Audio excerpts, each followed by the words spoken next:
Al maig de 1938, amb 33 anys, el doctor Tarrés va rebre el comunicat de mobilització per anar com a metge a l'exèrcit republicà. L'exèrcit roig convoca metges perquè es necessitaven. Estaven convocats moltíssims i se'n van presentar molt pocs. Un d'ells era en Tarrés i uns amics que va portar en Tarrés. Tarrés, en incorporar-se al front republicà, digué: No estic aquí perquè combregui amb les vostres idees. Jo he vingut perquè sé que puc fer un servei a molts germans meus que sofreixen.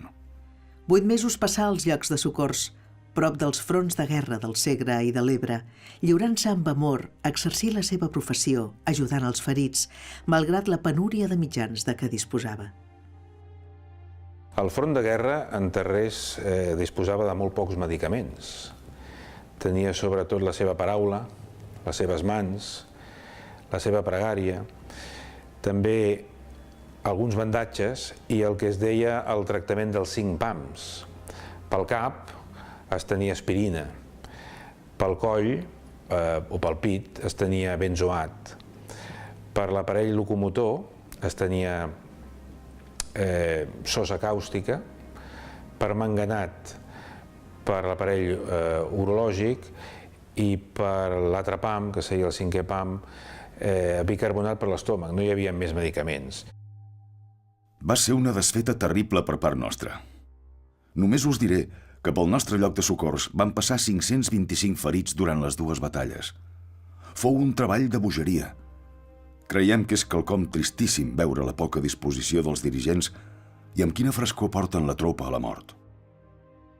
El seu diari de guerra ens presenta la vida d'un cristià immers en la tragèdia bèl·lica de la Guerra Civil espanyola que manté i aferma la seva fe, servint als altres. El diari de guerra, en el fons, resumeix tot el pensament del doctor Tarrés, especialment el pensament mèdic, i d'entregar-se als altres. Només amb el diari de guerra n'hi hauria prou per canonitzar-lo, perquè allà està tot, no? I és pura teologia aplicada en un moment molt difícil. La seva dedicació professional va ser modèlica. Els malalts els tractava com a germans que estimava, com amics. Ell tractava els malalts com si la mare dels malalts estés mirant, de manera que això l'ajudava a fer-ho amb més carinyo, amb més professionalitat.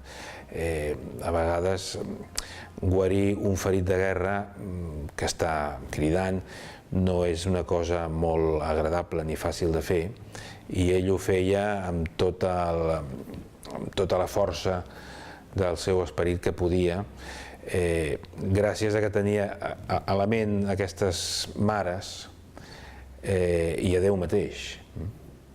De fet, tenia fama que quan un malalt l'havia guarit ell no calia fer cap revisió a l'hospital de campanya. Quan l'evacuaven no feia, si l'ha guarit en Tarrés, doncs això ja està bé, no cal fer cap repàs.